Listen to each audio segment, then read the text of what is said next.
Dear students, आज का हमारा लेसन है हमारे खनिज संसाधन। हम दैनिक जीवन में बहुत सी वस्तुओं का उपयोग करते हैं। पृथ्वी की सतह की गहराई से कुछ खनिज पदार्थ संसाधन के रूप में प्रचुर मात्रा में यानी पर्याप्त मात्रा में पाए जाते हैं। ये खनिज पदार्थ मानव निर्मित नहीं होते, अर्थात मनुष्य द्वारा इन्हें नहीं बनाया जाता। सभी प्राकृतिक संसाधन चट्टानों में पाए जाते हैं। कोयला, लोहा, सोना, चांदी आदि खनिज पदार्थ के कुछ उदाहरण हैं। ये संसाधन जो हैं वो पृथ्वी से खोदकर बाहर निकाले जाते हैं। इन्हें खनिज पदार्थ कहा जाता है। वे स्थान जहाँ से खनिज पदार्थों को निकाला जाता है उन्हें खान कहते हैं।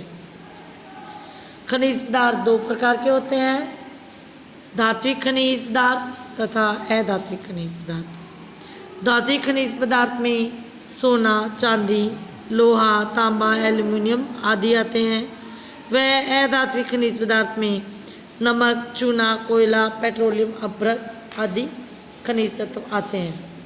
अब हम जानेंगे धात्विक खनिज पदार्थ क्या होते हैं। वे खनिज पदार्थ जिनसे धातुएं प्राप्त की जाती हैं, जैसे लोहा, सोना, तांबा, चांदी आदि, वे इन खनिज पदार्थों को धात्विक खनिज पदार्थ कहते हैं।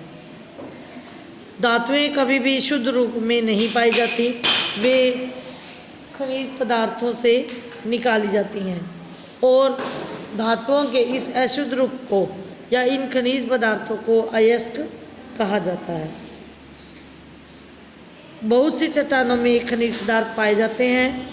धातुओं को उपयोगी संसाधन बनाने के लिए अयस्क से अलग करना पड़ता है। सबसे पहले हम जिस धातु के बारे में जानेंगे वह है तांबा। तांबा मानव द्वारा प्रयोग की गई पहली धातु है। यह एक नरम धातु है, इसे आसानी से आकार दिया जा सकता है। इसका प्रयोग विद्युतीय तारों और बर्तनों आदि में किया जाता है। तांबा झारखंड व राजस्थान में पाया जाता है। लोहा अत्यधिक महत्वपूर्ण धातुओं में से एक है। यह कठोर, टिकाऊ, आसानी से उपलब्ध तथा सस्ती धातु है। यह शुद्ध रूप में नहीं पाया जाता। यह मिट्टी या रेत के टुकड़ों में मिला होता है। इस मिश्रण को लौह अयस्क कहा जाता है। इसका प्रयोग विभिन्न कार्यों के लिए जैसे औजार, बर्तन, चाकू, घरेलू सामान, मशीनें और उनके भाग, पुल, बांध, रेलवे के डिब्बे, इंजन आदि बनाने में किया जाता है।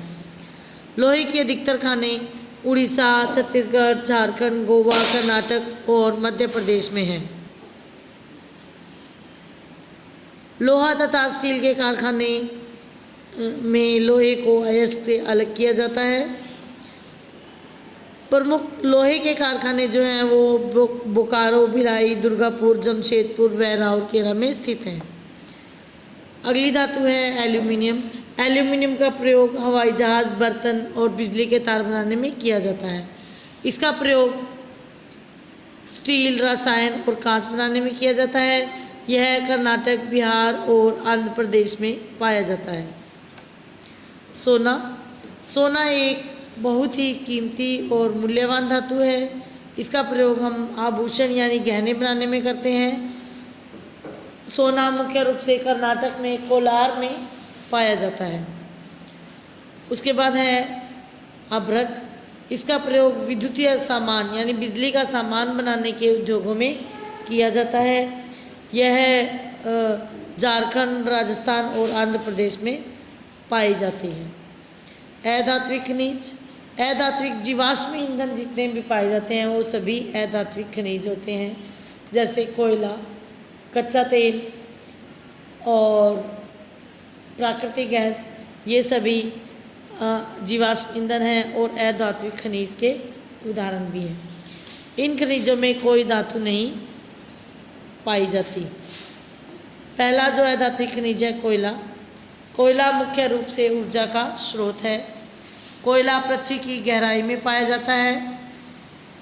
यह गहरे और काले भूरे रंग का होता है। इसे काला सोना भी कहते हैं। इसका प्रयोग मुख्य रूप से रेलगाड़ियों और कारखानों को चलाने में किया जाता है। इसके अलावा कोयला भोजन बनाने, हाथ तापने और विद्युत उत्पादन में भी उपयोग में लाया जाता है। कोयला पश्चिम बंगाल, झारखंड के बोकारो, रानीगंज, कोबरा, धनबाद और झरिया में पाया जाता है। खनिज तेल, यह एक प्राकृतिक और गाढ़ा तरल पदार्थ है। यह पृथ्वी के अंदर पाया जाता है। यह भूमि के अंदर से कुओं द्वारा बाहर निकाला जाता है। खनिज तेल और कच्चे तेल का शोधन यानी कि छान कर फिल्टर करके पेट्रोल, डीजल और मिट्टी का तेल और कुकिंग गैस जो है वो अलग अलग की जाती हैं। हमारे देश के असम, गुजरात, महाराष्ट्र में अरब सागर के पास मुंबई हाई में तेल के मुख्य क्षेत्र स्थित हैं।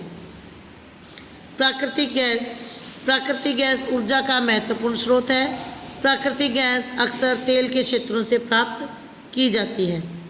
भारत में कच्चे तेल को शुद्ध करने के लिए बहुत सी शोधशालाएं हैं।